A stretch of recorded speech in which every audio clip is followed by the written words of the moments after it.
Athletic বিলবাওয়ের কপাল ভালো যে এই ম্যাচে 2 গোলের বেশি তারা খায়নি। বার্সেলোনা যদি ম্যাচটা 6-7 কিংবা 8 গোলেও জিততো, অবাক হওয়ার কিছু থাকতো না।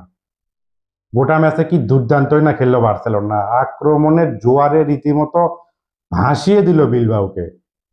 দেখুন, গোটা ম্যাচে বার্সেলোনা গোলের জন্য শট নিয়েছে মোট 22টি, যার মধ্যে 10টি ছিল লক্ষ্যে, মানে অন টার্গেটে। আর এর 8টি সেভ করেছেন উনাই সিমন, গত বিশ্বকাপের গোল্ডেন গ্লাভস জয়ী গোলকিপার তিনি। সিমনের কিছু সেভ ছিল অবিশ্বাস্য, বিশেষ করে ইয়ামালের প্রথম যে 2টা সেভ করেছেন, নিশ্চিত গোল হতে পারত।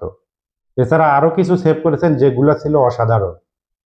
বার্সেলোনা যে অনেক বড় ব্যবধানে ম্যাচটা জিততে পারেন, এর মূল কারণটাই হচ্ছে সিমন। যাই হোক, তারপরও মৌসুমের শুরুটা দুর্দান্ত হলো বার্সেলোনার। লা লিগার শিরোপা ধরে রাখার অভিযানের প্রথম ম্যাচ এলসের বিপক্ষে 5-0 গোলের জয়। এবার বিলবাওয়ের বিপক্ষে জিতল 2-0 গোলে। প্রথম 2 ম্যাচেই 7 গোল। এবং সবচেয়ে বড় ব্যাপার, বার্সেলোনা এই 2 ম্যাচে এখনো কোনো গোল হজম করেনি।